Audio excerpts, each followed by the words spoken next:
There is a veil, invisible but dense, that stands between the eyes of the soul and the naked truth. It is not a veil woven with golden threads, but with soulless words repeated, with dogmas clothed in authority, and with silences so convenient that forgetting became religion. What is said about the path of the Nazarene is nothing more than the murky reflection of a lake agitated by centuries of interpretation, a distorted echo of a message that, at its birth, knew neither temples of stone nor the chains of fear. What has been hidden for centuries is not a secret reserved for a select few, but a flame that lives within every human being, a dormant spark, awaiting the moment of awakening. The original message was not a doctrine to be repeated by heart, but a sacred alchemy destined to dissolve the veils of ignorance and transfigure consciousness. Over the centuries, the gentle voice of the Master was enclosed within walls, and his gaze, as human as it was divine, was turned into a statue, cold and distant. What began as a path of inner transformation was transformed into a structure of obedience. Mystery was replaced with the letter, and living metaphor with inflexible laws. But truth, like the wind, cannot be bound to a single book or locked away in a single temple. In the days before official scriptures, disciples learned not in squares or cathedrals, but in the intimacy of silence. They were taught about the soul, about the death of the ego, and the birth of the true self. They spoke of the inner fire, of the direct connection with the sacred source that dwells not in distant heavens, but in the very center of the I Am. But those who carried this light were branded as heretics. Their words were hidden and their hearts persecuted. However, not everything was silenced. In a corner of the desert, hidden among papyrus and sand, a message resurfaced that time could not erase. In one of those manuscripts forgotten by history, the voice of the Nazarene resounds again, unfiltered and uninterrupted. If you bring out what you carry inside, what you bring out will save you. But if you don't, what you don't bring out will destroy you. It's not the voice of a God imposing, but that of a guide pointing the way to oneself. It's a whisper telling us that the kingdom isn't in the afterlife, nor in the promises of an uncertain future. The kingdom is here, beating in our chests, waiting for us to discover it. Divinity is not a face seated on a heavenly throne. It is a secret glimmering within the soul, a vibration that, when recognized, awakens and transforms the outside world. This is what Jesus taught, that heaven is not a place, but a state of consciousness. That true spirituality is not measured by sacrifice or penance, but by the capacity to love, create, and awaken. The authentic Christian path is a science of the spirit, a dance between mysticism and the power of thought. As the Master said, "Whatever you ask for in prayer, believing, you will receive." He wasn't talking about whimsical miracles. He was speaking of a sacred law. The mind, when united with the heart and visualized with faith, generates an energy that transforms the invisible into the visible. This isn't superstition. It's the lost art of co-creating with the universe. This knowledge, although marginalized for centuries, never completely disappeared. Some mystics, in their stone cells or under the shelter of the forests, preserved fragments of this wisdom. In the 13th century, a sage named Eckhart wrote that the soul must be emptied of everything so that Christ could be born within it. God cannot feel what is already full, he said. And he wasn't speaking of physical austerity, but of an inner surrender, letting go of the illusion of a separate self, leaving the ego behind, so that the true essence, eternal, luminous, indivisible, can expand like the dawn. In the early days of the spiritual movement we now call Christianity, there were communities that understood that divinity was an experience, not a belief. The Essenes, for example, practiced purification of body and mind, preparing their followers for the encounter with the God within. For them, immersion in water was not simply a ritual, but a rebirth, a metaphor for the soul awakening from the dream of separation. But little by little, These teachings were replaced by a theology that emphasized sin and obedience, guilt and external redemption. Salvation was taught to lie outside, in the hands of others, and not within, in the silent temple of the heart. The Nazarene was elevated to such a high pedestal that few dared to follow in his footsteps. He was rendered unattainable, when in truth he came to remind us that we are all children of the same fire. "Whoever believes in me will do the works I do, even greater works than these," he said. And isn't this one of the most overlooked phrases in the spiritual history of humanity? The message was clear. The miracle is not in him, but in each individual's awakening. The true master does not seek followers, but rather individuals who discover their own mastery. It's no coincidence you're still here. If you want to delve even deeper into spiritual metaphysics, the first link in the description is waiting for you. Check it out. The silent glare. It was not a religion for prisoners of remorse, nor a song of penitence for trembling souls. The original teaching, the one that sprang up like a spring in the desert of the human soul, was a secret map to awakening. It did not invite us to postpone paradise until after our last breath. It proposed sowing it here, in every present heartbeat, in every glance that dares to see with new eyes. He placed no walls between the eternal and the human. He required no confessors or mediators. On the contrary, he pointed out with loving insistence a forgotten truth. The divine is not up above, but here, at the center, in the innermost depths. From the beginning, that inner voice whispers the same promise. You and the sacred are not two. But to hear it, you must unlearn. You must release the invisible chains of inherited beliefs. You must open your mind like a flower opens to the sun, ready to die to the familiar, in order to be reborn in reality. Because the Master's message was not a slogan to be repeated like a sacred parrot, but a silent call to awaken what has been dormant, to unleash a force that has never been foreign. This awakening is not about blind faith or passive acceptance. True faith is not a mental assent, but a flame that springs from lived experience. It is knowing without a doubt, not because you've been told so, but because you've touched it with your naked soul. And whoever has touched that flame ceases to be a servant and becomes an alchemist. They no longer plead in the darkness. They create from the light. They no longer seek God as something missing, but remember Him as what He has always been. Because the divine is not a distant peak to be climbed, but the very ground on which you walk. If only you would open your eyes. The ancient teachings, now buried under centuries of hardened doctrine, spoke of this truth. Traces remain between the lines, echoes among the ruins. And although many churches no longer remember its melody, there are those who still whisper the song. The whisper says, "Listen to your deepest voice." It doesn't repeat what it's learned. It knows. Over the centuries, the figure of the one who once spoke with fire in the heart has been covered with layers and layers. Dogmas, interpretations, paintings, monuments. But beyond the historical man, there is a vaster mystery. The Christ within.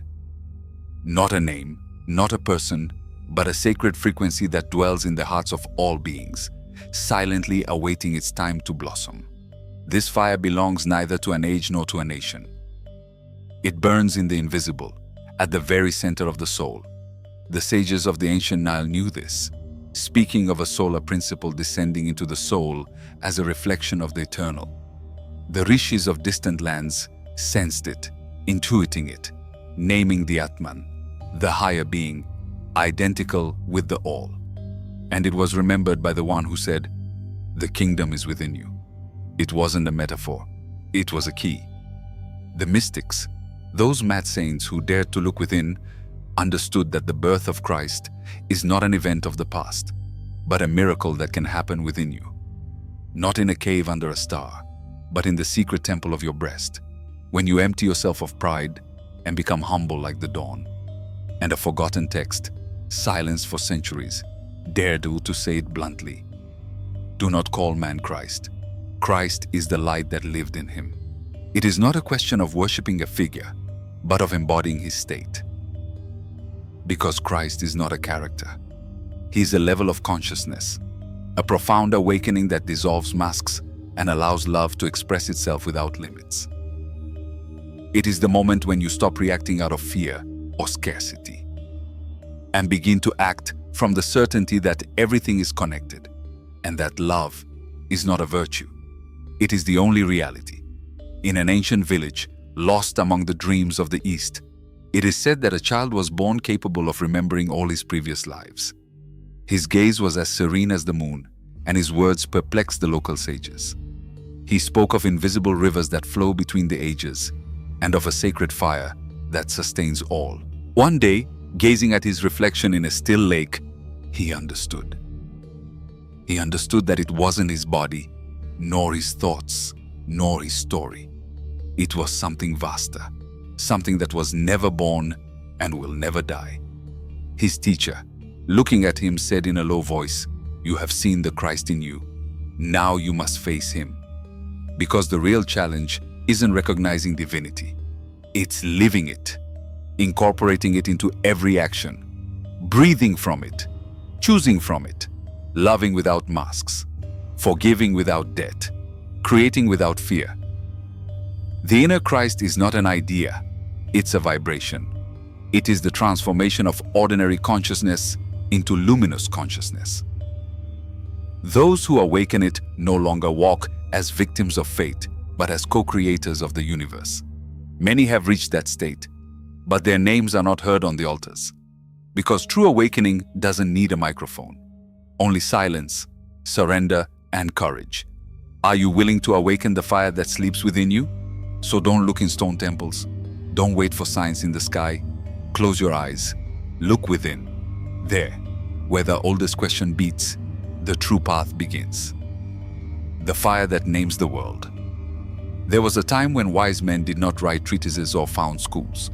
They walked silently through the deserts of the soul and spoke in whispers to the human heart. Among them, a poet of the spirit, a mystic who danced with the stars, spoke of a beloved presence. It was not a distant presence, nor a god locked away in altars, but a spark ignited deep within the heart, there, where loneliness transforms into prayer.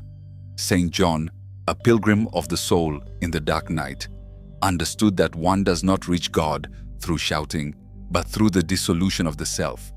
He said that when the ego collapses, the inner light, like a hidden sun, shines unhindered. Teresa, a woman of visions and meekness, saw in her ecstasies that the soul is an immense castle, and in its deepest chamber burns the living flame of the inner Christ. However, the modern world, saturated with noise and appearances, has forgotten this truth. It has turned the Master's message into an external dogma, when in reality it was a map for the transmutation of consciousness. He came not only to teach us to love others, but to remind us who we are, to free us from the great illusion of separation and awaken the creative power that slumbers within us. This path is not easy. Awakening the inner Christ requires dying before being reborn. It requires letting go of all masks, abandoning the disguises with which we think we protect ourselves, and crossing the threshold into truth. In that sense, the cross is not a symbol of defeat, but of metamorphosis. It is the intersection between what we are and what we can be. The sacred moment when the soul surrenders, and divinity flows like a river that can no longer be stopped. It is said that in a cave lost in the depths of the desert, a solitary monk wrote a phrase on a rock. Christ is not in temples or sacred books. He is not nailed to the cross, nor boxed in by doctrines. He lives within you, but you will only find him when the noise in your mind fades and the flame in your chest burns fearlessly. And it is true. When the silence becomes deep, when nothing is expected anymore, then his voice can be heard. The word that shapes the world. From the beginning of time, when all was void and shadows knew no form, creation was inaugurated with the declaration, "Let there be light," the ancient books say. And there was light. It did not spring from chance or emerge from matter. It was the fruit of a perfect will, of a pure intention. Thus, the universe was born, with a word that did not describe but created. On the lips of the Nazarene, this truth resonated with a force that shook the fabric of the world. Whatever you ask for in faith, believing, you will receive. He didn't say perhaps, nor did he set heavenly conditions. It was an unwavering affirmation, a decree that transcends dimensions. And whoever understands this mystery discovers that reality is not a solid wall, but malleable clay. That thought and word are not shadows of being, but instruments of creation. The sages of old knew this. In the golden lands of Egypt, the priests of Amun recited formulas in secret, knowing that well-directed whispers could reshape life itself. In India, the rishis intoned mantras that vibrated beyond time, and the ancient Hebrews protected the name with reverent silence, for they knew its power to transform the invisible into form. Jesus was no stranger to this knowledge. His miracles were not magical displays, but revelations of a higher law. The Word, when it springs from the center of the soul and is expressed with certainty, is the key that opens the doors to the impossible. He didn't interrogate the sick about their ailments. He didn't argue over diagnoses. He declared, "Get up, be clean. Your faith has saved you." His words weren't uncertain pleas, but decrees planted with absolute certainty. There is an almost forgotten story of a man blind from birth who begged for alms at the gates of the temple. He kept saying the same thing. "I have nothing, I am nothing. Have mercy." One day, an old man approached, crouched beside him, and whispered in his ear, "With your own words you have built your prison. Why do you insist on reinforcing its bars?" The blind man didn't understand. He didn't know that by repeating his lament, he was shaping his destiny. He didn't understand that words don't describe life. They construct it. Jesus knew this law. That's why he left no room for doubt. His word was seed and harvest, dawn and fulfillment. His voice vibrated with the certainty of one who has seen the face of mystery and understood that what is declared with faith is made manifest. The law of manifestation does not respond to empty desires, but to convictions that spring from the soul. When the human mind awakens to its power, it becomes a reflection of the divine mind. As above, so below, the ancients said. And that is why the Master insisted on faith, not as a vague feeling but as the fire that gives life to the word. Because only those who believe deeply can speak with authority. Only those who have been reborn in silence can declare, "Let there be light," and see the world transform around them. There is a tiny seed in the human soul, smaller than any grain the eye can see, but more powerful than any mountain. That seed is called faith. And it is not the blind faith that some mistake for superstition, nor the faith imposed by repeated, soulless dogmas. It is a profound certainty, a silent flame that burns in the innermost core of one's being, and when spoken with conviction, has the power to move that which seemed immovable. A wise traveler once said, "If your faith were as small as a mustard seed, you could say to the mountain, 'Move from here to there,' and it would obey." Notice, he didn't say, "Pray for the mountain to move," or "Wait for faith to perform the miracle." He said, "You decide," because it is not the plea, but the affirmation that unleashes the dance of creation. In the hidden scriptures that have traveled for centuries through the hands of forgotten sages, an even deeper teaching is told. In one of the Gospels that never reached the altars of power, the Master is heard saying, "He who seeks must not cease seeking until he finds. And when he finds, he will be troubled. And when he's troubled, he will marvel, and he will reign over the all." That is the path of true awakening. To seek, even if it hurts. To find, even if it shakes the known world. And then to marvel when the truth reveals that the universe responds to the power of the word spoken with a burning heart. In the ancient manuscripts of the Kabbalistic sages, an echo of this same revelation is preserved.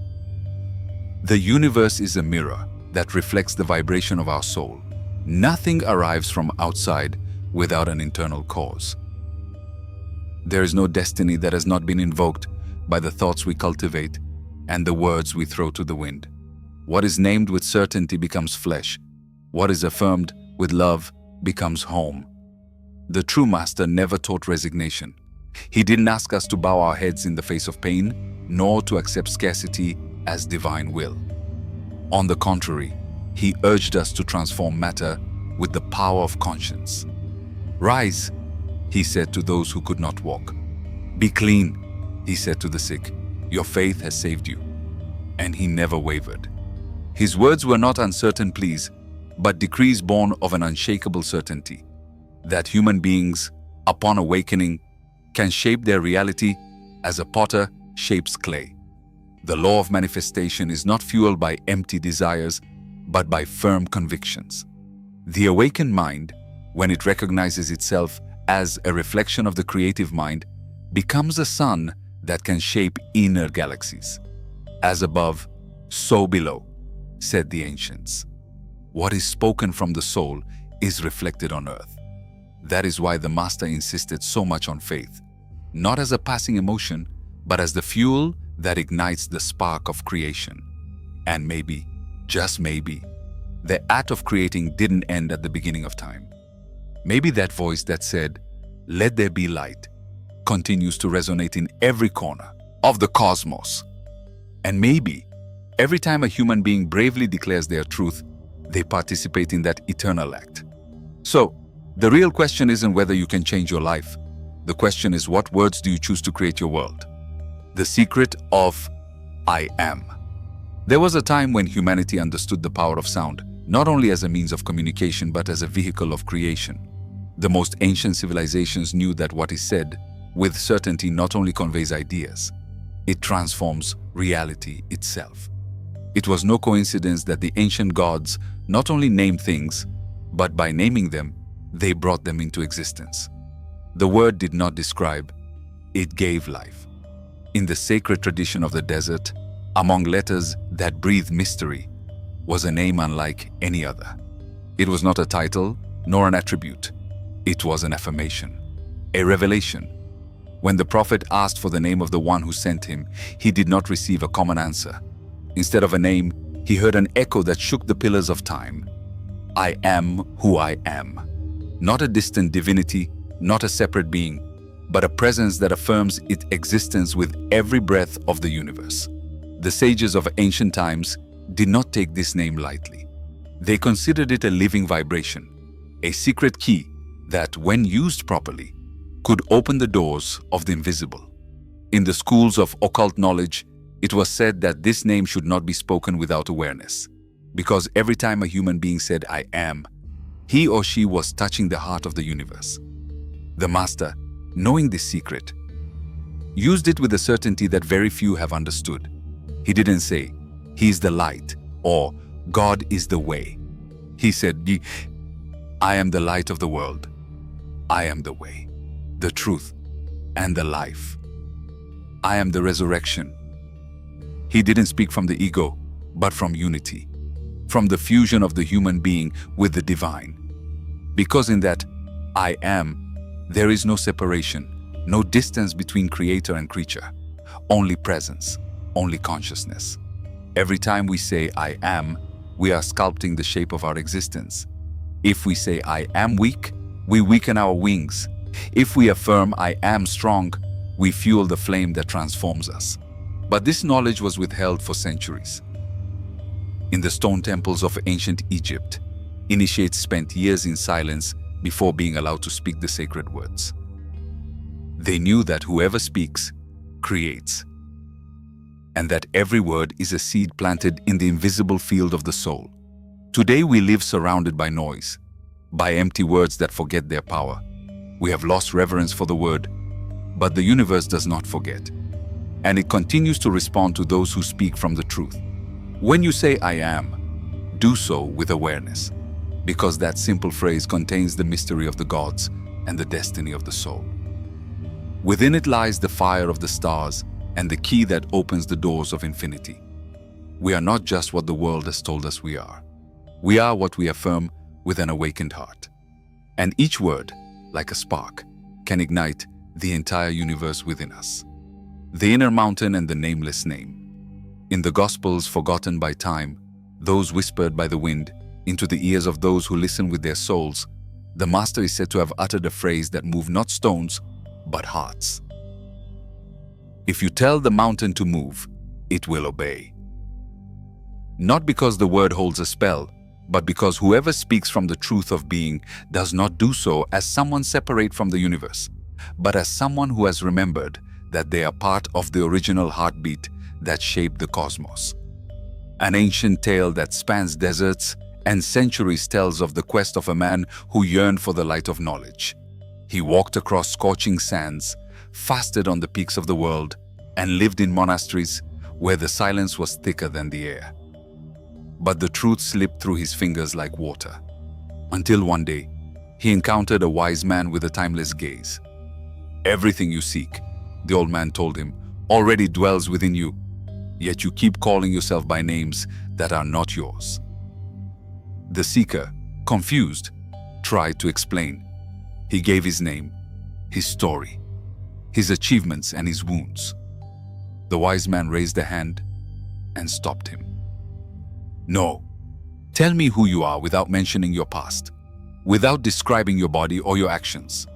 Who are you when all that is gone?" The man remained silent, and in that pause, where there was nothing to hold on to, something emerged. Not a word, but a presence. Not an answer, but a certainty. He had touched the threshold of I am. Not the I of the ego, nor the I am of roles, but the naked, eternal being, without masks or history. That's why when the Master said, "I am," he wasn't speaking of himself as a carpenter's son or a wandering prophet, but as the living echo of universal consciousness. His voice didn't come from the throat, but from the very center of creation. The ancients knew that whoever remembers their true name, the one that is not written, that is not spoken, but that vibrates in every cell, recovers their power. The secret is not just that God exists. The secret is that you are. That every human being holds within them the spark of infinity. You don't need to travel to distant temples or climb sacred mountains. The divine dwells in the silent certainty of your existence. When you pronounce "I am," you are carving out your world with the most powerful tool in existence, the conscious word. Because every time you declare "I am," you are defining your reality. Will you say "I am weak," or "I am strong," "I am forgotten," or "I am eternal"? Creation did not end with the first light. It continues to expand every time someone dares to name their truth. The invisible miracle. The Master's actions, which many called miracles, were not convincing spectacles, but coded revelations of the inner journey.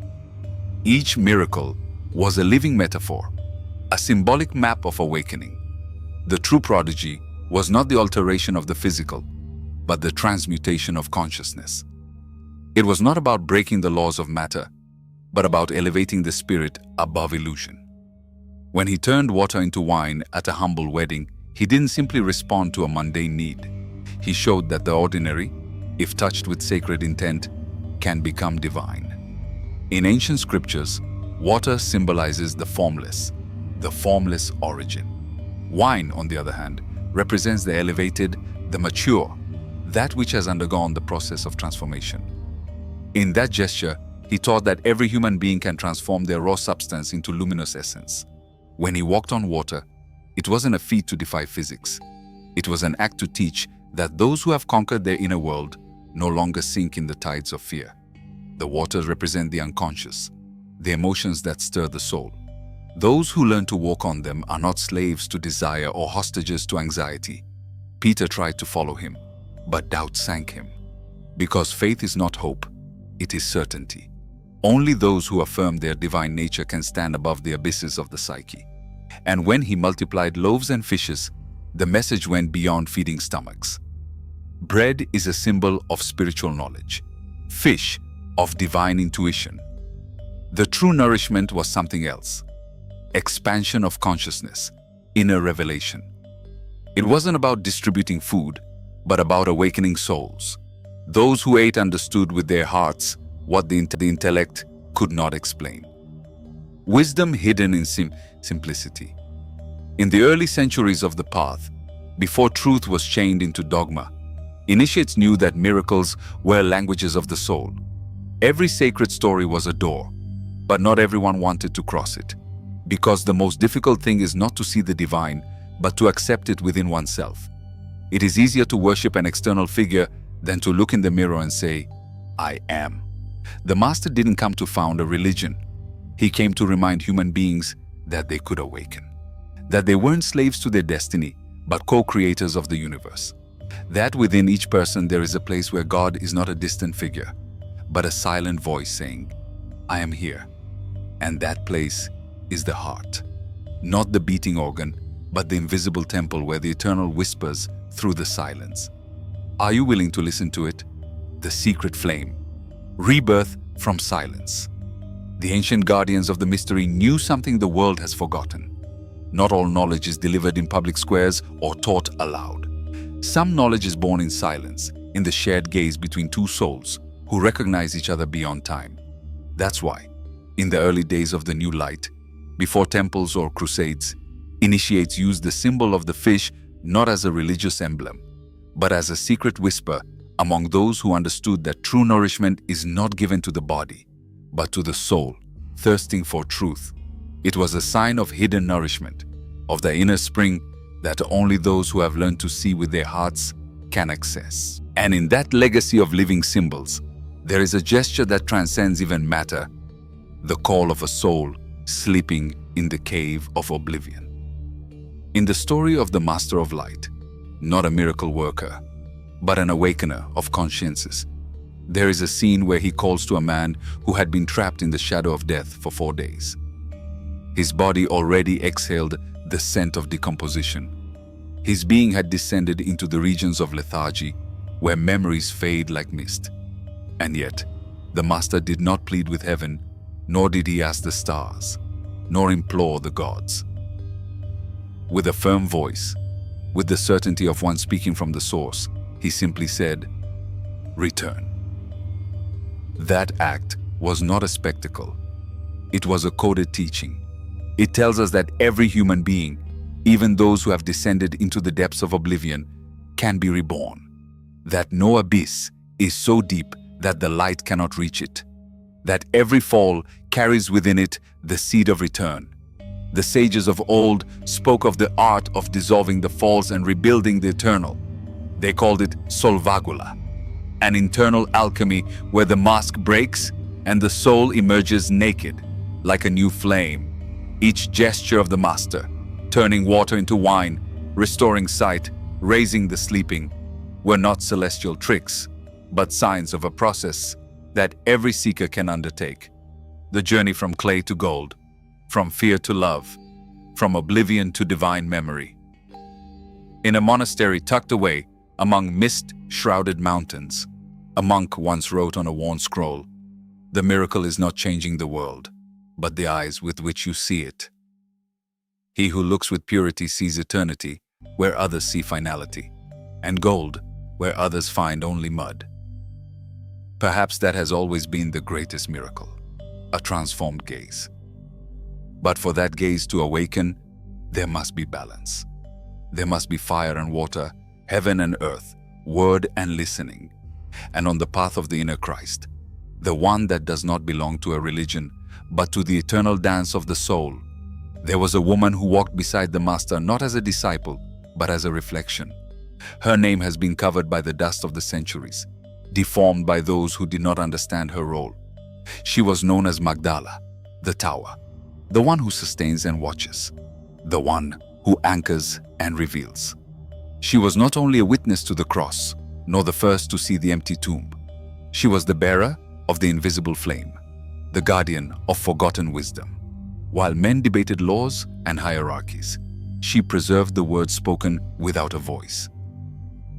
In the texts silenced by power, those that survived among caves and torn scrolls, her figure emerges distinctly. Not as a secondary shadow, but as the only one who understood from the beginning. When others trembled in the darkness of doubt, she spoke with the authority of one who had already remembered. Peter, in a moment of confusion and jealousy, said to her, "Sister, we know that the Master loved you more than the others. Tell us what you know and we don't." What had she seen that the others didn't?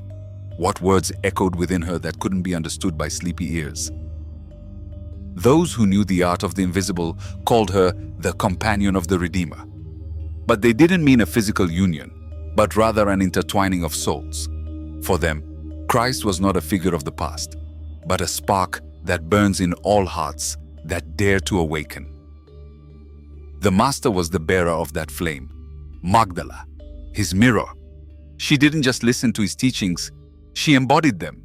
She was not a follower, but the other face of knowledge. In the ancient wisdom of Kabbalah, there is a name that vibrates between the worlds, Shekinah. It is the sacred presence that dwells within the feminine, the hidden face of divinity that cannot be seen, but is felt. Only the initiated can perceive it. In Hermetic texts, it is said that no creation is possible if opposites do not embrace. Masculine energy cannot complete its journey without the embrace of the feminine. Just as fire needs air, speech needs an ear. Magdala was that ear, that air, that receptacle of mystery. A forgotten manuscript, rescued among the papyri of the desert, recounts a moment that was never included in the official scriptures. While the Master was teaching in the house of the reborn, some disciples were discussing whether women were worthy of receiving the sacred teaching. The Master, smiling with that wisdom that sees beyond appearances, said, "Don't you see that Magdala has already understood what you are still debating? While you are wondering who is worthy, she has already crossed the threshold." That realm she spoke of was not a place, but a state of the soul. She didn't need signs, proofs, or miracles. Her soul already knew the path because she had walked it before. She remembered what others were just beginning to seek. And so, in the echo of his name, lies the key to divine balance. Christ and the tower, the word and the silence, the spark and the cup that contains it. True lineage is not inherited by blood, but by the memory of the soul. And the sacred fire, the one that transforms clay into gold, was never found in temples of stone, but in hearts ready to burn. The threshold of the invisible fire. After the Nazarene's departure, when the echo of his words still trembled in the stones of Jerusalem and the veil of the temple lay torn, not all the threads of his message were picked up by the powerful. Some, like migratory birds, flew to distant lands, seeking souls who could understand what could not yet be spoken aloud. It is said that a woman with deep eyes and a veiled past crossed the seas, carrying with her an unquenchable fire. She carried no staff or crown. She wore no purple, and she spoke in the name of no institution. Yet, wherever she stood, the earth seemed to recall something ancient. In the southern fields of a land that centuries later would be called France, rumors began to circulate about a foreigner who spoke of a kingdom that had no walls or clergy, a kingdom that lay in the center of the human heart. The first to hear her were not kings or scholars, but peasants, healers, fishermen, and dreamers. To them, she spoke of Christ, not as a distant God, but as a dormant spark within each of us. They called her teacher, though she never accepted that title. The truth, she said, does not belong to those who proclaim it, but to those who dare to seek it with their hearts naked. Many wonder what became of his legacy. Did it dissolve into silence by accident, or was it deliberately snuffed out by those who feared the flame would spread unchecked? Perhaps his teaching was too free-spirited to fit into dogma. Perhaps it was simply destined to be rediscovered by those who know how to read not only the books, but also the gaps between the words. A lost inscription found in a manuscript forgotten by time whispers, "The bride of light does not walk before the throne, but within it. She does not wear a crown, for its radiance is her signature. Do not seek truth in temples of stone or on the lips of men. She is found where you still know how to imagine it, within you." There where Christ awakens, Mary awaits, the key in her hand. Perhaps that key was never beyond our reach. Perhaps it has been waiting for us all this time, tucked away in the corner of our souls we haven't yet had the courage to look for. The veiled flame of the end. Many fear the word that suggests ruin, apocalypse. They have interpreted it as a punishment, a final storm sent by an angry god. But the ancient sages knew that it was not the end of the world, but the end of illusion. The true apocalypse doesn't level cities or destroy mountains.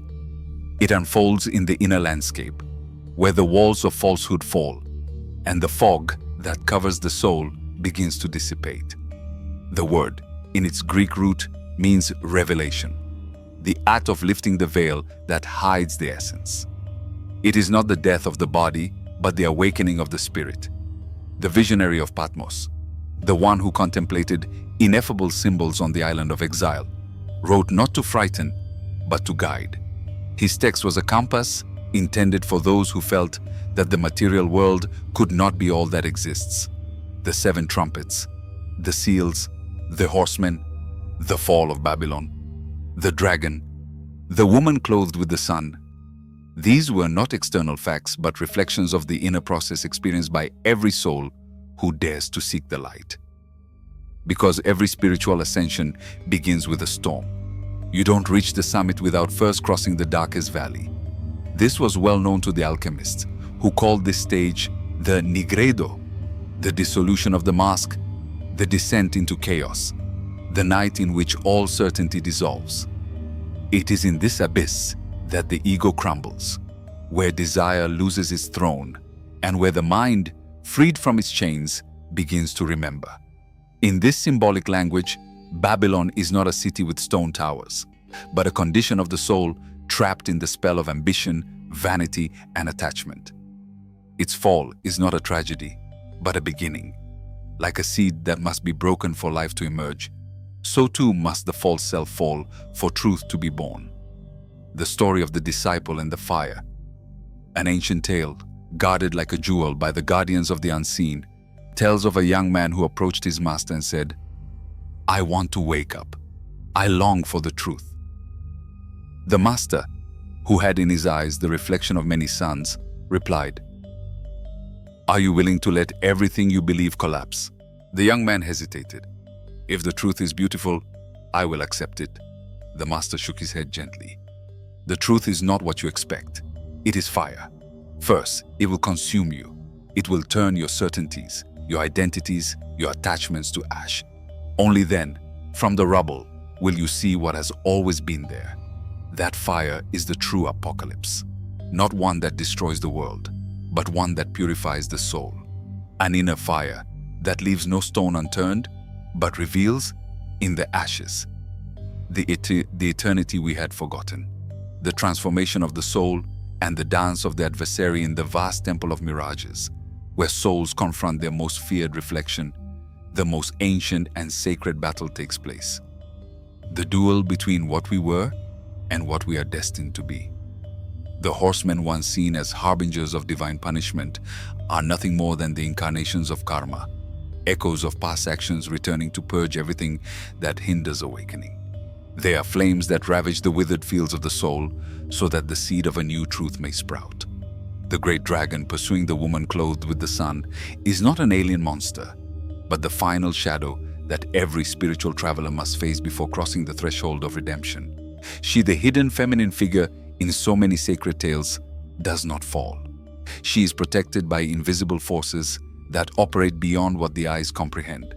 She represents the promise: whoever crosses the night with faith will not be consumed by it but transformed. And then, in a vision beyond time and flesh, the city that needs neither the moon nor the sun is revealed. It is the dwelling place of the enlightened soul, the inner palace, where shadows do not exist because the light is full and eternal.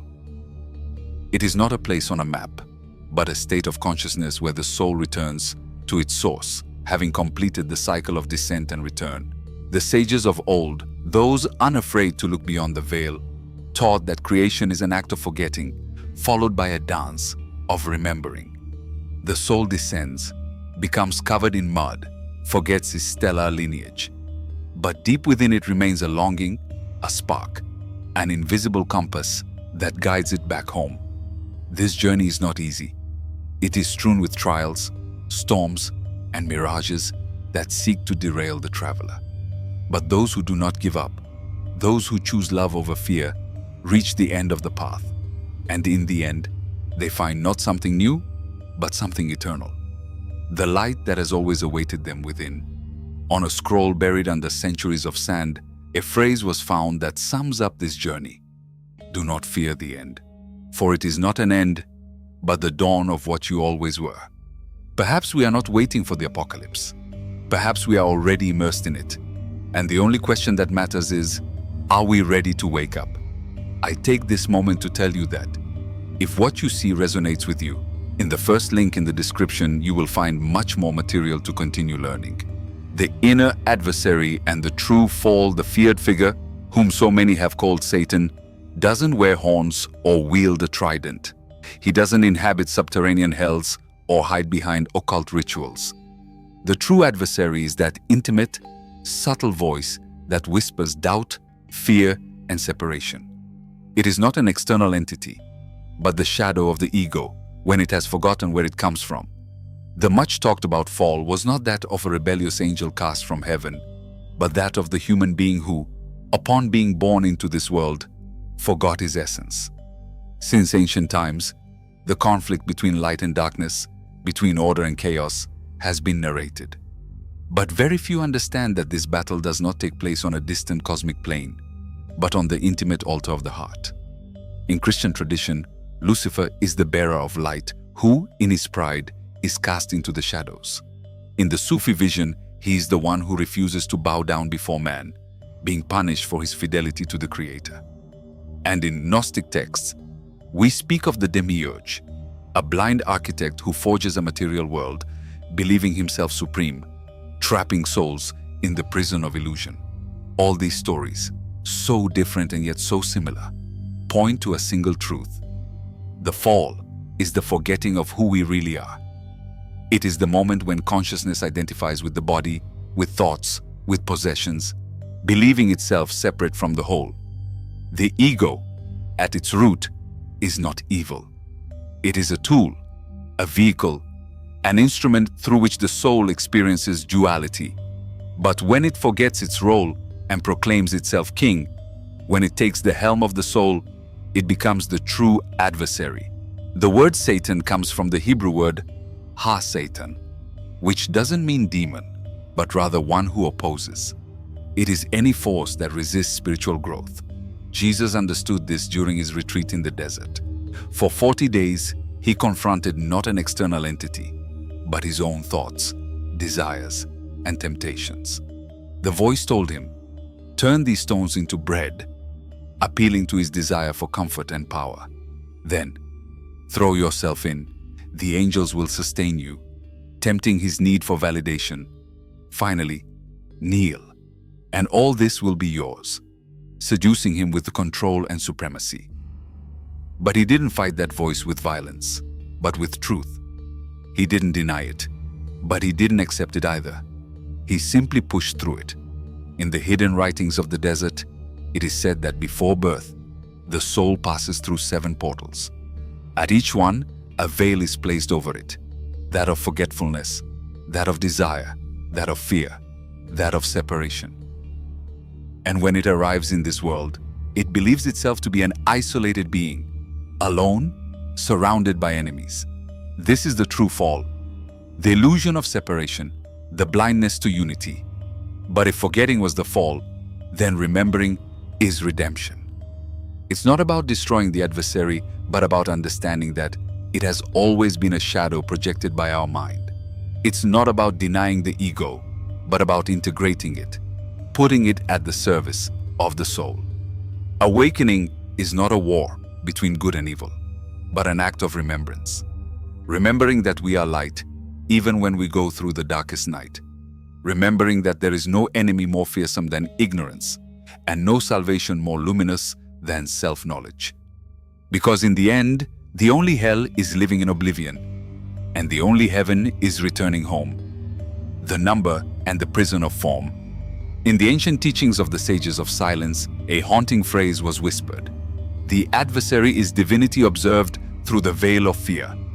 There are no two opposing forces, no eternal duality between light and darkness as separate entities. What there is, what there has always been, is a single primordial energy that takes on multiple faces depending on the mirror in which consciousness is reflected. When that mirror is tainted by ignorance and attachment, the energy manifests as the wild ego, as that inner voice that fears transformation and clings to the familiar. But when the glass is clean and the heart is awakened, that same energy reveals itself as the creative force, the divine will that shapes galaxies and illuminates souls. A scroll hidden in the labyrinths of Kabbalistic wisdom warned, "Whoever fears the adversary surrenders his power to him. Whoever ignores him falls into his traps. Only those who recognize and transmute him are freed." Perhaps, after all, this being called Satan was never a fallen angel or an enemy of divinity, but simply a mirror. And then the real question resounds like thunder in the silence. What do you see when you look into that mirror? Further on, between the veiled pages of the Book of Revelations, appears a number that has sown fear for generations. A number that, far from being cursed, holds a hidden key. Many have associated it with the shadow, with the end of the world, with a dark mark etched on the foreheads of the damned. But few have looked beyond the symbol, beyond the fear. The voice of the ancient text does not speak of external demons, nor of celestial horrors. It simply says, it is the number of a man, not of the evil one, not of the fallen one, but of the human being caught in the web of matter. It is the mark of the human condition, confronted by the transience of forms, the cycles of birth and death, desire and suffering. In the hidden languages of antiquity, the sages spoke of the triad as a symbol of density, a reflection of imperfect architecture. In Hebrew numerology, the number 6 represented the unfinished, the ephemeral, the distance between the origin and divine plenitude. Repeated 3 times, it becomes a warning. Body, form, and time can imprison the soul if it forgets its light. The secret was known to the alchemists, guardians of the inner fire. For them, raw matter was a dormant beast, a primordial substance not yet touched by the spark. They said that 6 was a body without a soul, a form without spirit, an existence without consciousness. An ancient legend of seekers of gnosis said that, at the beginning of time, human beings were not made of flesh but of fire. They were light, weightless, painless, fearless. But one day, the architects of illusion trapped their essence in bodies of clay and made them forget their origin. They will be kings of this world, they told them, but they will never return home. Thus was born the prison of flesh, the prison of time, the prison of separation. On the mystical tree of life, the material world is represented by the lowest sphere, secretly called the abode of deep sleep. It is the region where consciousness slumbers and the soul sinks in the struggle for survival. There, the human being becomes a number, another cog in the universal machine, disconnected from its source. But here's the paradox. The number is not a condemnation, but an opportunity. It's not a punishment, but a key. The beast is not an external creature lurking in the shadows. It's the yet-to-be-enlightened ego. It's the part of us that hasn't awakened. And in understanding this, perception changes. Fear subsides. The shadow reveals itself as a disguised guide. And the prison that seemed sealed with iron becomes a threshold. Because even in the clay, there are seeds of eternity. Because even in form, there are glimpses of the original flame. Because the soul, though chained, has never stopped burning. And perhaps, just perhaps, the number that has so terrified the people is nothing more than the forgotten signature of the traveler who once departed from the kingdom of light and who now, amidst matter and memories, begins to remember the way back. The ancient sages, in their wisdom that bordered on the eternal, did not speak of the perfect being as a distant ideal, but as a possible presence. It was not a myth, but a direction. They gave it a symbol, 3 times 7. Not out of superstition, but out of understanding. The sacred number, repeated like a mantra of the soul, represented the human being who has conquered the labyrinth of matter. They did not do so by fleeing the world, nor by rejecting it. They achieved it through the silent fire of transmutation. They did not escape the earth. They redeemed it. Where others saw chains, he saw seeds. Where others cursed the flesh, he turned it into a temple. It is said that in a monastery lost among the desert sands lies an ancient manuscript, almost undone by the centuries and the wind. It contains a warning, written with traces of patience and compassion. Do not fear the number of the beast. Fear being the beast without knowing it. When human beings remember their origin, not with their minds, but with their enlightened hearts. The dreaded 6, repeated 3 times, dissolves like mist in the sun. It's no longer a threat. It's an echo, a shadow cast by ignorance.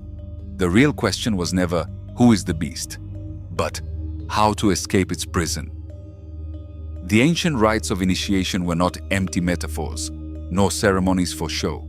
They were doors, each step a key to awakening. In the great spiritual traditions, 3 moments delineate the path back to being: immersion, sacrifice, and renewal. Baptism, crucifixion, and resurrection. 3 stations on the journey of the soul that decides to awaken from the dream of form. Being born is not enough to live. Existing is not synonymous with being awake. The mystical path demands a deliberate fall, a symbolic death, and a new life based not on time, but on consciousness. It is an inner alchemy, a process that consumes the ego and liberates the essence. Baptism is not just water on the skin. It is the dissolution of the old self in the waters of surrender, in the river of the soul, which some call Jordan, others call cosmic memory. The traveler immerses himself to forget what he believed he was and remember what he never ceased to be. Water, that ancient symbol of the spirit in motion, does not only cleanse the body. It reorders vibration. It restores the memory of the essential. That is why the ancient Essenes, the Greeks of Eleusis, and the sages of the Ganges all agreed without knowing each other. Water is origin, and it is return. But after the water comes the fire. The crucifixion is the moment when the soul, suspended between heaven and earth, surrenders. It is not a matter of suffering per se, but of emptying. It is absolute surrender, the dissolution of all masks. On the symbolic cross, which does not belong to a single religion, but to the universal human heart, rises the one who has ceased to resist. His open arms are not weakness, but a declaration. I renounce being a name. I offer myself to the all. This death is not of the body, but of the ego. Osiris knew it, dismembered to be reborn in glory. Odin knew it, hanging from the tree of the 9 worlds for 9 days, searching for the secrets of the universe. And the carpenter of Galilee knew it when he said, Father, into your hands I commit my spirit. It wasn't defeat, it was coronation. The hands, symbols of the creative act, receive the spirit without chains. The self disappears, and the true being is born. Whoever crosses this threshold ceases to be a creature bound to the calendar. They become walking light. And then, the resurrection. Not as a return from the corpse, but as the awakening of consciousness. There is no longer a shadow, because there is no one to cast it. He who has passed through water and fire emerges as a new being. It's not that the world has changed, it's that his eyes see the invisible. 7 repeated 3 times is not a number, it's a melody. It is the harmony of one who remembers his divinity as he walks among the dust. He hasn't fled the world, he has transformed it from within. He no longer fears 6 multiplied, because he has understood that even the beast was a teacher in disguise, that even prison was a school, that even exile was a path. And now, she lives. Not like before. He lives awake. The alchemy of forgiveness and invisible rebirth. The threshold of the tomb was closed not with a key, but with fear. But one day, as if guided by a hand not of this world, the weight of the stone gave way. It was not a scenic miracle, but a silent act of universal truth. Death was not a wall, but a bridge. The end was not an end, but a beginning. Resurrection is not returning to what was before. It is not returning to the breath we once knew, but awakening to a new dimension of being, where shadows no longer dictate the rules, and where fear has lost its throne. It is emerging from the shell of the flesh and entering naked into the embrace of the eternal. When that woman, the one who loved beyond the imposed limits, met her master after the grave, she didn't recognize him. Not because his eyes were veiled, but because his form was no longer the same. The melody of his being had changed, as water changes when it turns to vapor. His vibration was not of this world. He didn't return as before. He returned transfigured, not as a body, but as truth made present. Resurrection, then, is not physical in the vulgar sense. It is the blossoming of the invisible. It is the soul that has overcome matter, not by destroying it, but by understanding its illusion. Among the sages of Kabbalah, it is said that one who achieves total clarity is no longer subject to the laws of the lower world. He has transcended the clock and the calendar and becomes a bridge between the visible and the eternal. The ancient mystics spoke of those who die before they die, not as a tragedy, but as an initiation. For by dying in life, they are reborn as mirrors of the spirit, reflecting what cannot be named. The master didn't emerge from the grave to display power. He did so to reveal that death is merely a veil. That truth is hidden behind pain. That resurrection is not an exception, but destiny. Not a privilege, but a promise for those who remember what they always were. The soul's journey is not summarized in dates or external rituals. Baptism, the cross, and rebirth are not external acts, but internal doors. And every human being, at some point in their journey, must cross them. They must immerse themselves in the waters of change, carry the cross of their ego, and emerge as a purer, truer version of themselves. In a monastery forgotten by time and history, a manuscript was found with the words engraved in almost extinct ink. Death is not the end, but the bridge. He who crosses it without fear awakens. He who awakens never sleeps again. Perhaps it was never about asking ourselves whether we will be resurrected. Perhaps the real question is whether we are ready to die before death claims us. Because only those who die to the ego, to attachment, to the unresolved past, truly live. The invisible chains of the soul. There are prisons without bars, and there are chains that cannot be seen, but that weigh more than any iron. Human souls, more than walls, are held back by unhealed memories, by emotions that refuse to be released when their time came. These are not called crimes or sins. The world names them grudges, guilt, wounds. But ancient traditions recognize them by another name, karma. It's not punishment, it's an echo. It's the resonance of a note that hasn't been tuned.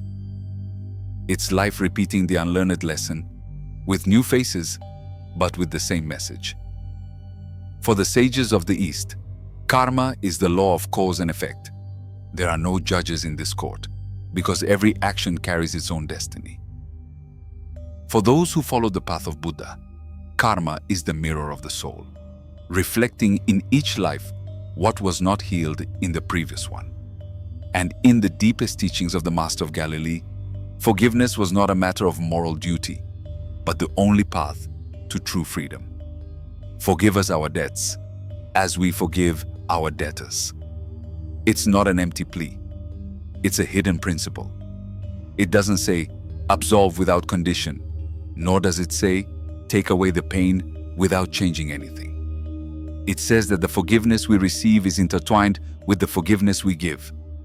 Because the universe is a mirror, and what we don't release becomes the chain that binds our own destiny. The cycle of pain and the triumph of the soul. There's an ancient story, whispered to him by the wise men of the desert. It tells of a man who, from life to life, pursued justice. In each existence, he met his executioner with a new face. Sometimes as an enemy in battle, sometimes as a treacherous lover, sometimes as a brother who took everything from him. And always, in the end, the same scene: pain, death, and return. Until one day, in another incarnation, he had his enemy at his mercy. He could have taken revenge. He could have closed the circle with blood. But as he raised his sword, he dropped it. And in that silent gesture, something broke inside him. Or maybe it broke free. He understood that the fight was futile, that justice wasn't revenge, that the greatest victory was to stop repeating history. And in that instant, he felt a weight leave his chest. He closed his eyes, knowing he would never meet that face again, because the cycle had been broken. Karma isn't punishment. It's repetition. It's not someone else's debt, but an inner reflection. And forgiveness is the key that breaks that wheel. Jesus and the secret alchemy of forgiveness in the darkest moment, when he was already hanging from the wood, when his body was dissolving and humanity seemed to have abandoned him, he uttered a phrase that still resonates through the centuries. Father, forgive them, for they know not what they do. It wasn't weakness, it was alchemy. It was the supreme act of transmuting pain into light. He didn't do it for those who hurt him, but for himself. Because to forgive is to set oneself free. Hidden wisdom texts claim that every time someone hurts us, they hand us a key. We can choose to use it to further chain ourselves to the past, or to free ourselves. Forgiveness isn't forgetting, it's letting go. It's not about making excuses, it's about choosing not to carry another's shadow. It is an act of courage, of transcendence, of vision. Because he who forgives breaks with the destiny others have written for him. And in that gesture, he becomes an alchemist, a creator of his own freedom, a herald of his own resurrection. The flame that remembers, there is no wound without a history. There is no encounter that is not woven by invisible threads that precede this life. Every face that wounds us, every gaze that breaks in betrayal, every hand that snatches what we love from us, all of these are part of a dance older than time. It is not a coincidence. It is memory. It is a returning echo. Pain is a threshold. It can close us off or it can open us up. When someone breaks our trust, when we are humiliated or dispossessed, the soul stands before a sacred crossroads. There we have two paths: to repeat the chain and cling to resentment like a shield, or to transform it all into wisdom. He who dwells in the wound says, I don't forgive you, I'll never forget. But he who has awakened murmurs silently, I brought this sin upon myself, and today I choose to let it go. Letting go isn't justifying, nor is it ignoring the pain. Letting go is breaking the cycle that would otherwise drag us again and again through the same corridors of suffering. What isn't healed repeats itself. What isn't released weighs us down. And the soul can't fly with chains on its ankles. An ancient legend, kept within the walls of a monastery hidden among the snowy mountains, tells of the last day of a master. On the verge of death, he gathered his disciples, looked at them with serene eyes and said, I loved strongly and I also wounded. I was loved and I was wounded. But I don't wish to take anything with me. My only wish is to let go of everything. He closed his eyes and with his last breath said, Nothing binds me. I am at peace. They say her body vanished like a warm breeze on a winter night, that her soul left no trace in the cycle of incarnations, and that she never returned. Because perhaps heaven isn't a place, but a state. Perhaps true liberation isn't found in what we accumulate, but in what we have the courage to leave behind. And if this is true, then only one question remains. How much more do we want to carry? the awakening of the divine spark. For centuries, people have looked to the heavens awaiting his return. Prophecies and visions have painted the image of a luminous being descending among the clouds, separating the just from the unjust, healing the darkness of the world with a gesture. This hope has shone like a torch in the darkest night. But what if all of this is nothing more than a misinterpreted symbol? What if the second coming is not the return of an external savior, but the rekindling of the sacred fire within every human being? The true return is not a thunderous apparition, but a silent awakening within. Jesus, in words that many repeat but few understand, once said, "The kingdom will not come with visible signs. They will not say, 'Here it is,' or 'There it is,' for the kingdom is within you." These words, hidden among doctrines and rituals, contain a mystery. The divine is not in a place, but in an inner frequency. When we stop looking for God in temples of stone and discover him in the gaze of a stranger, in the whisper of the wind, in the forgiveness we offer, then the Christ within begins to awaken. In the oldest and most forgotten texts, those that were displaced by fear of their truth, it is taught that Christ is not just a historical figure, but a universal consciousness, a seed of light that sleeps in every heart, waiting to be watered with compassion, truth, and humility. Gnostic teaching speaks of Christ as a state of the soul, the highest peak of perception, where the self dissolves and only unity remains. It is not the preserve of one religion, nor the exclusive preserve of one history. It is an eternal flame that dwells in all souls who seek something more than the material world. The Gospel, according to Thomas, attributed to Jesus' most intimate words, says, "When you make the inside like the outside, and the outside like the inside, and the high like the low, then you will enter the kingdom." Isn't this an invitation to integration, to live without masks, to remember that the divine is everywhere? The ancient sages knew that true awakening doesn't happen in solitude. It's a spark that, once lit, ignites others, like a flame that, when it touches a dry meadow, transforms it into a sea of living fire. An awakened consciousness touches other consciousnesses, and suddenly, what was darkness becomes dawn. The rebirth of humanity will not come with the sound of trumpets or the setting of the sun. It will come silently, when the men and women of this earth stop looking outside and listen within. When each person becomes a portal, when love replaces judgment and compassion replaces fear, then there will be no second coming. There will be millions. The banquet of eternity. It is not a mystery reserved for a single tradition, nor a revelation hidden within the pages of a single sacred book. Deep within every culture, in the most ancient echoes of the human soul, there is a story that repeats itself like a river that always returns to the sea. Just as in the forgotten manuscripts of the desert and in the chants of the sages of the Himalayas, the same truth is whispered in the gardens of the soul. Darkness is not the end, but the threshold of truth. At the heart of Hindu mysticism is the narrative of the passage from Kali Yuga, the age of confusion and shadow, to Satya Yuga, the dawn of truth. In the Buddha's teachings, the Bodhisattva does not ascend to lose himself in nothingness, but chooses to remain, embodying compassion to guide others to awaken from their long slumber. These visions are not merely doctrines, they are maps of the soul, mirrors of a shared destiny. The word apocalypse has been misinterpreted as the end, when it originally meant revelation.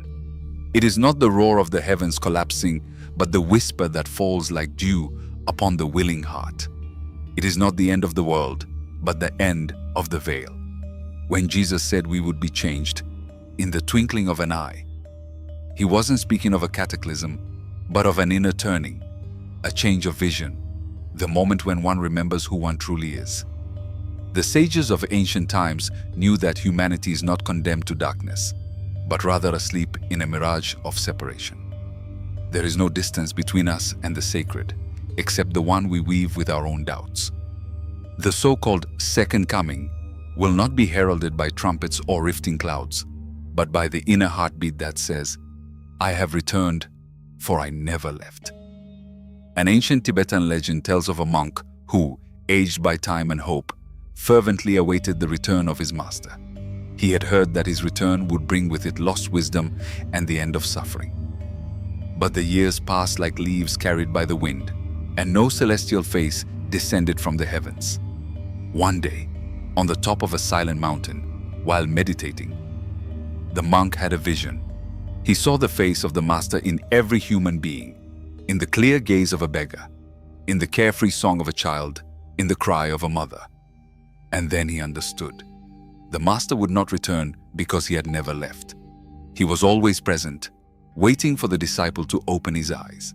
If this is true, and we all know it in our hearts, then the key is not to look for signs in the sky, but to look deep within ourselves. It's not about waiting for external miracles, but about being the miracle others expect. It's not about following distant idols, but about igniting the flame that burns silently in our hearts. An ancient scroll found in the caves of time says, "When humanity remembers its origin, the Son of Man will appear in every heart. Then heaven and earth will no longer be separate, and there will be no more waiting." Perhaps Christ never left. Perhaps he has been here all along, in every act of tenderness, in every silent awakening, in every soul that remembers his true light. And if that's true, if it really is, then the only question that matters is, when will we open our eyes? In a modest room, lit only by oil lamps, the master broke the bread and raised the cup. What seemed like a farewell dinner was, in reality, a secret ritual, an act of spiritual alchemy. The disciples, still blind to the depth of the moment, thought they were witnessing the end, unaware that they were actually being initiated into the beginning of something eternal. Bread was not just food, it was the primordial substance, the symbol of matter, that, when purified, becomes spirit. From Egypt to the ancient mystery schools, bread had represented life itself.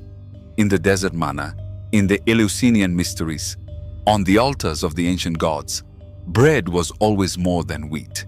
It was essence, it was universal substance.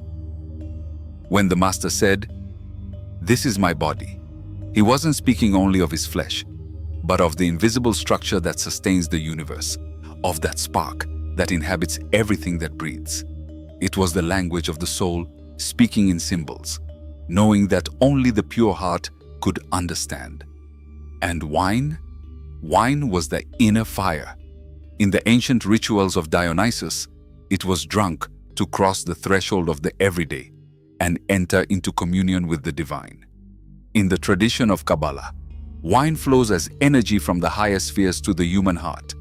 Thus, when the master raised the cup and said, "This is my blood," he was speaking of the spirit that animates all creation, of the life force that runs through our veins, of the secret pulse that unites everything with everything. Drinking from that cup wasn't drinking wine, it was accepting the call. It was opening oneself to transfiguration, allowing the sacred to become flesh within us. It was allowing the energy of the universe to penetrate the soul and awaken it from its slumber. In Gnostic texts, the master is said to have whispered to his disciples, "If you drink from my cup, you will drink from hidden knowledge. If you eat from my bread, you will never know death." For true nourishment is not physical, but eternal. The Last Supper was much more than a meal. It was the transmission of a vibrational code, an energetic seeding in willing hearts. It was the moment when Christ's consciousness was imprinted on those who were ready to remember. And so, in the silence of that ancient night, the bread and wine ceased to be objects. They became living symbols, doors, keys, invitations, because at its core, every sacred banquet is an offering of transformation. And anyone who has the courage to accept it ceases to be what they were and becomes what they have always been. Throughout the centuries, great sages taught not only with words, but with sacred gestures that spoke directly to the soul. In the temples of ancient India, the food offered, prasad, was not a simple morsel. It was the essence of the master crystallized in matter. Whoever ate it, it was said, absorbed the vibration of the one who had awakened. On the desert roads, the dervishes of Sufism inhaled the breath of their spiritual guide as if it were the dawn of enlightenment itself. When the Master of Nazareth broke the bread and raised the wine, he wasn't celebrating an ordinary meal. He was sowing a code. He wasn't satisfying his disciples' hunger, but rather feeding their consciences with a silent, profound programming that would later germinate into revelation. The bread represented structure, the form that supports. The wine was movement, the flowing spirit. Together they formed the alchemy that awakens the sleeping soul. That encounter, so often remembered as the Last Supper, was truly a threshold. From then on, the men who accompanied him were never the same. Something inside them, even if they couldn't name it, had changed. The invisible fire of the Master had been tattooed on their hearts. Legends tell that, after the Master's ascension, his followers gathered in the shadows of anonymity, fearing the world, but faithful to the light. There they repeated the same gesture, breaking bread, pouring wine. But they didn't do it out of nostalgia. They did it to reconnect with the sacred, to rekindle the spark that had transformed them. They knew that this act wasn't a symbol. It was a bridge. It wasn't theater, it was ritual. In a monastery forgotten by time, a hidden manuscript held an enigmatic message. When bread is pure, it becomes light. When wine is understood, it becomes fire. Whoever unites the two is no longer asleep. Perhaps that meal never ended. Perhaps in every human being who awakens, the banquet continues. The question is not whether it happened, but whether we are ready to drink. The language of the soul. In a world saturated with noise, where thoughts rage like storms, man has forgotten how to listen. He believes that prayer is endless talking, and that meditation is the silence of an empty glass. But in reality, both are doors. Both lead to the same place, the source. One inward, the other even deeper. Since the dawn of time, seekers have understood that the divine is not found in stone temples, but in the inner cathedrals of being. The Master said with crystalline clarity, "When you pray, go into your closet, close the door, and pray in secret." He wasn't speaking just of a physical space, but of an inner sanctuary, a retreat to which the spirit has always had access. There, where the voice of the soul has never been silenced, truth awaits. The Essenes, those men of the dawn, meditated before the rising sun, recognizing that all external light is merely a reflection of the inner light. The desert monks sought uninterrupted prayer, where each breath became a dialogue with the eternal. The dervishes whirled until they dissolved, losing themselves in the dance of being, until they became presence itself. But what is prayer really? And what is meditation? The vibration of the word authentic prayer is not a plea for lack. It is a declaration of communion. It is not born from need, but from certainty. The Master did not teach us to ask for what is lacking. He taught us to align ourselves with what is. Thy will be done. That was the key. Because divine will is not someone else's whim, but the most perfect flow of the universe, the sacred current that knows where to go, even when we don't. The ancient sages understood that the word is more than a sound. It is power in the form of vibration. For the Hebrews, the name of the Almighty was not just a set of letters. It was an ineffable energy, a sacred breath that could not be pronounced without reverence. In the Vedic text, sound is the primordial echo that sustains all form. In the Gnostic Gospels, the Master declares, "Ask without fear, and it will be given to you. Speak with certainty, and it will be revealed." True prayer isn't repeated like an empty ritual. It's spoken with spirit. It's decreed from the soul, because the word is the chisel with which man carves his reality. A Sufi sage once whispered, "The best prayer is not said with the lips, but with every beat of the heart." The fusion of silence. If prayer is speaking to the divine, meditation is listening to his response, and that response comes not in words, but in the vibration that sustains all things. The early Christians practiced the art of yakiya, the profound silence of the listening soul.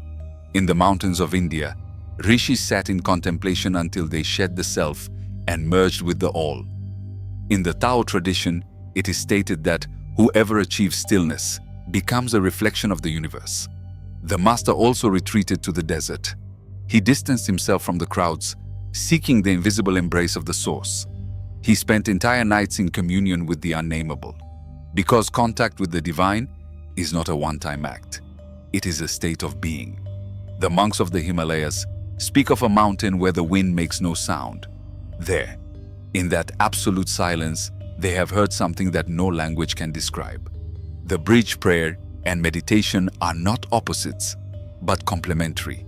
One is the fire that ascends. The other is the space that contains it. When the two unite, a bridge is built between the human and the eternal. And only those who dare to cross it understand that they were never separate. That bread was light, that wine was fire, and that the soul, in its deepest longing, has always sought to remember that divinity is not far away, but within. Since the dawn of time, the sages of the desert knew that breathing was not a simple physical act, but a sacred dance between the soul and the infinite. To inhale was to receive the whisper of the invisible. To exhale was to offer a part of oneself to the eternal mystery. Consciousness was hidden in each breath, entering and exiting like a pilgrim who, for a fleeting moment, remembers who he is and where he comes from. A forgotten manuscript found among the golden stones of Mount Elion contained a phrase veiled by centuries of silence. Pray as if you had already been filled. Meditate as if you had never begged. The message wasn't a command, but a key, because the door, the one we all seek, doesn't open with effort. It opens on its own, when the soul remembers it was never closed. And then the question stops being, where is it? And becomes, who is willing to cross? Because perhaps it was never about searching outward. Perhaps the source was never distant or hidden. Perhaps the return doesn't require maps, but courage. Dawn settles on a different horizon. It's not just another day. It's the prelude to a new consciousness sprouting from the cracks of the old. The structures of the past, those built on fear, punishment, and separation, begin to crumble like towers of sand that no longer hold the truth. But the new doesn't come from outside. It doesn't fall from the sky or emerge from ancient prophecies. The new awakens from within, like a flame that has always been burning beneath layers of forgetfulness. What some have called the Anointed One is not a returning man, but an awakening conscience. It is not the return of a savior, but the memory of a light that has lived in every human heart since the beginning of time. The ancients of the Liria Valley already said it. The presence is not a name, it's a force. It's not a figure, it's a spark that dwells at the center of our being. And now, finally, many are remembering. In an ancient text of forgotten wisdom, it was said, "When you know yourself, then you will understand that you are a child of the living." We've read those words 1,000 times, yet we are still waiting for signs in the sky. We want someone to come and save us, to free us from the chaos. However, the divine doesn't come to save us. It comes to awaken us. At the Lightwalkers' retreats, a message was shared that only the initiated could understand. The presence is not a man. It is the fire that burns in the one who remembers. That fire burns again, not as judgment or punishment, but as understanding. The dying age is not the end of the world, but the end of a way of seeing the world. An age of mental shadows, of invisible chains, and imposed beliefs. The collapse we see isn't destruction, it's revelation.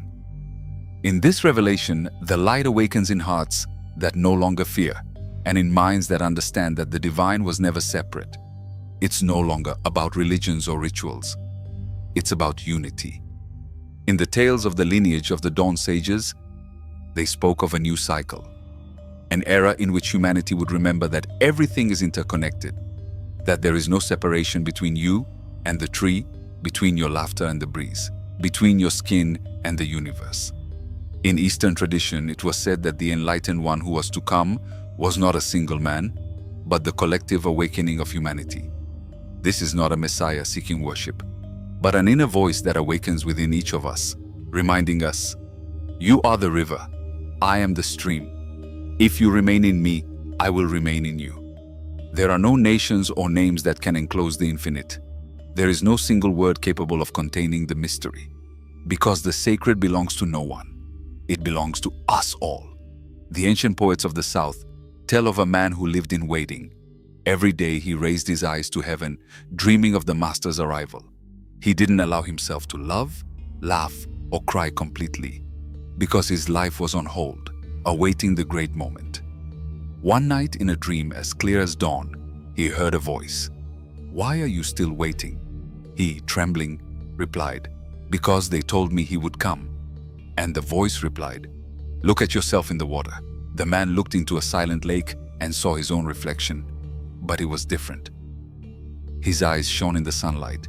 His skin glowed with the purity of dawn. He awoke in tears, but he waited no longer. "Because I understood that awakening doesn't come like thunder. It comes like a whisper in the soul. The rebirth has already begun. It will not come with trumpets or heavenly armies. It is being born in every child who looks in wonder, in every woman who feels there are no boundaries between her soul and that of another being, in every man who lets go of fear and walks toward clarity with an open heart. The second coming isn't an event, it's a different perspective. And the only question that remains is, have you opened your eyes? This exercise doesn't require temples or altars, just attention. Choose a common place, a street, a store, a bank, your kitchen, and close your eyes. Take 3 deep breaths. Inhale presence. Exhale forgetfulness. Then open your eyes as if they were not your own, but those of the eternal within you. See each person as if they were a sacred disguise, a manifestation of the One. Even those who ignore you or irritate you, can you see the divine in them? Observe the objects, the trees, the bricks, as if the Spirit dwelled in everything. And if you talk to someone, listen as if the Creator was speaking to you through a mask. What changes in you? Do you feel more peace, more tenderness? A faint whisper of unity enveloping everything? You don't need to do it all the time. Just at chosen moments. Walking, stopping, remembering. Because this practice, if done sincerely, rewrites your way of seeing the world. For the Eternal One has never been absent. It is the world that has covered him with judgment, fear, and forgetfulness. In an ancient text, the Master says, "Split a log, and there I am. Lift a stone, and you will find me." The Spirit is in everything. And the only real question is, do you dare to see it? I hope you enjoyed this journey as much as I enjoyed sharing it with you. If you want to take this to the next level, don't forget to check out the first link in the description. You will find more content, exercises, and tools that can transform your journey. I'll be waiting for you inside.